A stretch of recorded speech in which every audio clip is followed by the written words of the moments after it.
우리가 소통이 잘 안 될 때 항상 감정적으로 말하다가 소통을 그르친다라고 말을 하잖아요. 감정을 믿지 못하는 말이거든요. 과연 감정은 회방을 놓는 것인지 누른다고 될 일인지에 대해서 살펴보는 것이 필요하다는 겁니다. 안녕하세요. 인플로우 대표 최인호입니다. 앞서 언어의 구조, 욕망과의 관계에 대한 언어에 대해서 말씀을 드렸는데요. 이번에는 감정에 대한 언어에 대해서 말씀드리겠습니다. 우리가 소통이 잘 안 될 때 항상 감정적으로 말하다가 소통을 그르친다라고 말을 하잖아요. 그래서 소통의 회방을 놓는 것은 항상 감정이고, 그래서 감정을 꾹꾹 누르고 참는 것이 좀 능사다라는 분위기가 많은데, 과연 감정은 회방을 놓는 것인지 누른다고 될 일인지에 대해서 살펴보는 것이 필요하다는 겁니다. 그래서 먼저 감정이란 무엇인지부터 살펴보겠습니다. 동양고전을 살펴보면 감정, 이 정에 대한 이야기가 많이 나오는데요. 정에 대해서 가장 잘 설명해주는 말이 성발위정입니다. 성이 발해서 정이 된다는 말이죠. 성은 이 세상의 모든 사람은 다 귀하고 소중한 존재다라는 뜻인데요. 이 존재는 소중한 자신을 잘 지켜서 보존하기 위해서 늘 자신을 살리려는 속성을 가지고 있죠. 그게 바로 욕망인데요. 지난 그 언어 이해편에서 말씀드린 신체의 언어가 바로 이 성입니다. 자, 이 성이 발해서 감정이 된 것이니까 욕망의 메시지를 품고 있는 것이 감정이고, 그러한 감정도 역시 다 귀하고 소중하다라는 의미인데요. 절대 감정은 하찮은 것이 아니라는 거죠. 쉽게 말해서 감정은 몸의 메시지라는 것입니다. 그래서 이 성발위정, 이 말은 감정의 공식이 됩니다. 오늘 저의 감정에 대해서 한번 이야기를 해볼까 합니다. 저는 살짝 지금 긴장감이 들거든요. 좀 두려운 마음도 있고요. 그러면서도 기쁘고 설레고, 자, 이렇게 많은 감정이 들고 있는데요. 이 감정들 모두 다 이유가 있죠. 잘하고 싶어서 긴장이 되고요. 두려운 마음도 좀 들고요. 또 기쁘고 설렙니다. 자, 모두 잘하고 싶은 저의 욕망이 발현되어서 이렇게 다채로운 감정이 드러나는 거죠. 그래서 고전은 능호능오라고 말을 하면서 능히, 마땅히 기쁘고 마땅히 밉다라는 말을 합니다. 감정이 당연하다는 말인데요. 이 말은 너무 이런 거에 화가 나 하고 누군가 말을 하면, 아니 내가 일부러 화를 내는 게 아니라 화가 나는 걸 어떡해, 우리 이렇게 말을 하잖아요. 이처럼 감정은 일부러가 아니라 나도 모르게 절로 나는 것입니다. 왜냐하면 내 몸이 마땅히 이유가 있어서 감정을 발하기 때문입니다.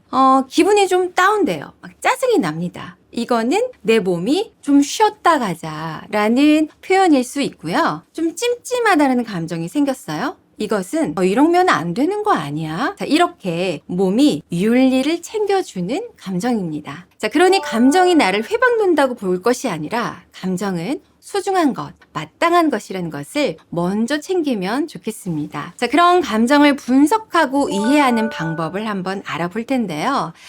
감정은 마땅한 것이다 라고 고전은 이야기하는데, 이 다양한 감정 중에서도 특히 화가 나는 것에 대해서 이것도 마땅하다라고 말을 할 수 있나? 아마 이런 생각은 또 쉽지 않을 수 있을 것 같습니다. 특히 조직에서 이렇게 분노를 표출할 때 글을 보고 마땅하다고 말을 하는 것은 어렵잖아요. 그런데 우리가 화가 날 때를 생각해 보면 거기에는 그럴 만한 이유가 있다는 거죠.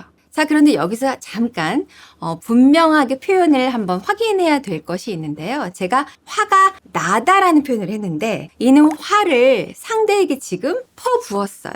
내는 것이 아니라 내 몸에서 화가 난 상태를 말을 합니다. 화가 나다와 화를 내다는 좀 다른 구역이라는 것을 먼저 구분을 하시고요. 화가 나는 것은 당연하지만 상대에게 화를 내는 건 당연하지 않다는 말입니다. 자, 화를 내는 거는 좀 더 심사숙고히 해볼 필요가 있다는 거죠. 자, 다시 돌아가서 이제 말을 해보면요. 감정은 그러니까 그냥 나오는 것이 아니라 소중한 나를 챙기는 이 성에서 출발한 것이니까 반드시 그럴 만한 이유가 있다는 건데요. 감정도 언어처럼 단순히 표면적인 것이 아니라 입체라는 겁니다. 자, 기쁨이나 슬픔이나 분노 이런 감정들은 단순히 에너지로만 존재하는 것이 아니라 그 안에 마땅한 이유, 이 존재의 알맹이가 있다는 겁니다. 그래서 감정의 그 속을 들여다보자는 것이 감정을 분석하는 것인데요. 고전에서는 그래서 경물치지라든지 명명덕이라든지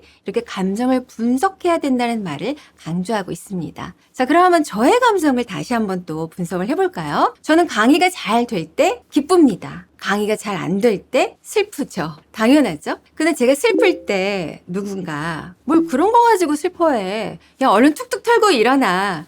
이렇게 말을 하지만 저는 그 툭툭이 쉽지 않죠. 자, 그래서 감정을 분석하지 않고 바라보면요. 지금 내가 슬픈 것은 강의를 못했어요. 강의 결과가 좋지 않았습니다. 그래서 결과가 좋지 않아서 슬픈 거예요.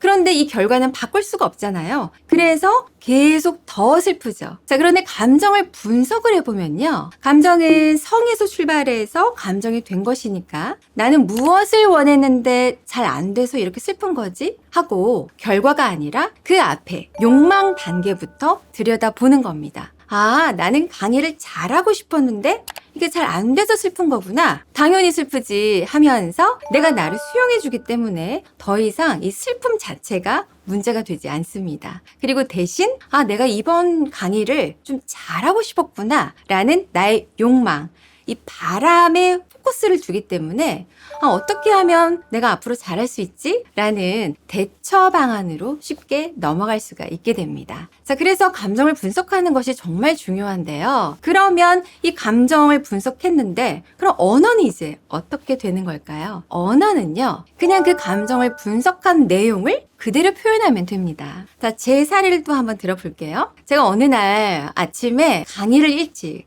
나가야 됐었는데요. 식구들에게 간단하게 이렇게 아침을 차려주고 식탁에 이렇게 그릇들을 놓아가면서 저는 이제 불이 나게 강의를 하러 나갔습니다. 그리고 저녁쯤에 와서 이제 돌아왔는데 이 식탁에 그릇들이 그대로 있는 거예요. 근데 그날 저희 남편은 프리랜서여서 일이 없어서 하루 종일 집에 있는 걸로 알고 있었거든요. 내 남편이 있었음에도 식탁가 치워지지 않은 상태를 보니까 저도 모르게 이 발끝에서부터 화가 치밀어 오르더라고요. 자, 그런데 저는 그 순간 제 감정을 분석을 했죠. 난 왜 이렇게 화가 나지? 난 무엇을 원했지? 분석을 해보니까 바로 저는 식탁이 깨끗이 치워지기를 바라는 거죠. 자, 그러면 이렇게 분석해서 나의 욕망을 찾았으니 이 욕망이 실현되는 것이 바로 감정의 신호란 말이죠. 감정이 보여주는 메시지란 말이에요. 자, 저는 욕망을 찾았습니다.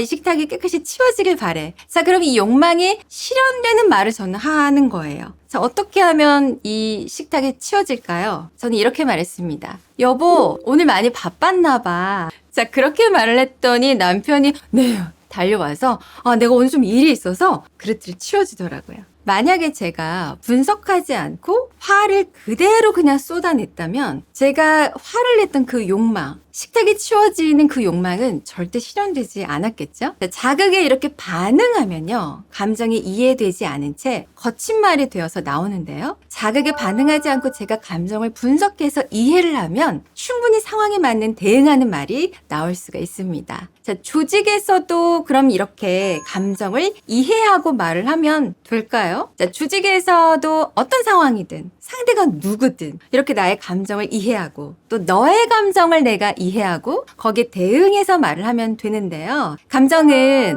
나의 소중한 몸의 신호이기 때문에 감정을 무시하지 말고 감정을 믿고 그 감정에 알려주는 메시지를 잘 포착하는 것입니다. 리더가 어느 날 기분이 좋습니다. 자, 이런 기분 좋은 감정이 느껴지면 바로 반응을 하는 것이 아니라 나는 무엇을 원했는데 이렇게 기분이 좋지? 먼저 분석을 해보는 겁니다. 이번에 프로젝트가 성공하길 바랬는데 이게 이루어져서 내가 이렇게 기분이 좋구나 라고 분석이 되죠. 그럼 이 분석 내용을 고스란히 말로 표현하면 됩니다. 자, 이렇게 감정을 분석하다 보면은 명확하게 내가 무엇을 원했다라는 것을 또 한 번 확인하게 되면서 리더의 자기 인식 역량도 올라갑니다. 자, 어떤 날은 그런데 또 기분이 매우 좋지 않습니다. 역시 감정이 포착이 됐어요. 그럴 때 나는 무엇을 원했는데 기분이 이렇게 좋지 않지? 하고 나의 욕망에서부터 살펴보는 겁니다. 이번에 프로젝트가 나는 정말 잘 되기를 바랐는데 이번에 잘 안 되어서 내가 그래서 이렇게 좀 많이 우울하구나. 자, 그리고 이 분석 내용을 말을 하는 거죠. 자, 이렇게 말하는 리더는요, 진솔하고 진정성이 느껴지죠. 그리고 진심이 느껴져서 신뢰감이 갑니다. 또한 무작정 속상하다고 말하는 것이 아니라 내가 기대를 많이 했었나 보다 라는 나의 바람이 구성원들에게 전달이 되면서 리더의 목표에 대해서도 구성원들이 알 수 있는 계기가 되죠. 자, 이야기가 이렇게 전개되어 나가면 리더가 인상을 팍 쓰고 살얼음 같은 그런 분위기가 연출이 되는 것이 아니라 많이 부드러워지는 그런 분위기가 연출이 될 수 있습니다. 자, 이렇게 리더가 자신의 감정을 분석해서 말을 하는 것은 조직의 행복한 문화에 큰 기여를 하기 때문에요. 아주 중요한 역량인 것이죠. 이렇게 감정을 잘 분석하려면 그럼 어떻게 해야 될까요? 평소에 사유하는 시간이 많이 필요합니다. 자, 그리고 감정 분석 일지를 저는 많이 쓰라고 권유를 하는데요. 감정 분석 일지를 쓰면서 원인과 결과를 문장으로 명쾌하게 표현한 능력을 기르시는 것이 좋습니다. 하나의 사례를 좀 더 볼까요? 아마 감정 분석에서 가장 중요한 것은 타인의 감정을 분석하는 것인데요. 어떤 분이 함께 협업하면서 프로젝트를 진행하는 타 부서의 팀장이 찾아와서 왜 일을 이렇게 했냐며 직원들 다 있는 데서 화를 잔뜩 냈다고 그런 상황을 저한테 설명해 주셨습니다. 그 상황에서 속으로는 이러셨대요. 뭘 이런 걸 가지고 화를 내고 사람들 앞에서 이러나 싶으셨대요. 그래서 순간 화가 너무너무 났지만 저 팀장이 저러는 데는 나름대로 당연한 이유가 있을 것이고 그리고 무언가를 원했는데 지금 그게 잘 안 되었나 보구나 하고 상대의 감정을 분석할 수 있으셨대요. 그리고 분석을 해보니 그 팀장님이 화가 나는 것이 너무나 이해가 되시더래요. 그래서 이렇게 말씀을 하셨대요. 정말 죄송합니다. 그 부분에 대해서 그렇게 되기를 바라셨는데 이게 잘 되지 않아서 당연히 화 나실 것 같습니다. 제가 그 부분을 좀 잘 바로 잡도록 하겠습니다. 이렇게 말씀을 하셨대요. 그렇게 상대의 감정에 반응하지 않고 대응해서 현명하게 말을 하셨다고 합니다. 그런데 이제 구성원들은 이런 말을 막 하더래요. 아니 팀장님이 뭘 그렇게 잘못하셨다고 그렇게 말씀을 하셨어요. 막 속상해 하셨는데 그 팀장의 상대의 감정을 먼저 헤아려 줬더니 그 다음날 정말 좋은 일이 생기셨대요. 그 팀장이 다시 찾아와서 어젠 내가 너무 죄송했고요. 우리가 이번에는 이렇게 하겠다 하면서 양보를 하셨다고 합니다. 자, 이번 일을 통해서 감정의 소중한 메시지를 항상 먼저 파악하고 소통하는 게 중요하구나 라는 사실을 깨달으셨다고 합니다. 우리가 감정적으로 말하지 말라 이런 말을 많이 하잖아요. 그런데 이 말은 감정을 믿지 못하는 말이거든요. 감정을 제대로 이해하지 못하고 감정을 그냥 제거해버리라는 말인데요. 감정은 소중한 나의 몸의 메시지니까 감정을 잘 품어서 이해를 하고 그 말로 잘 소통하는 문화가 정착되었으면 좋겠습니다. 감사합니다.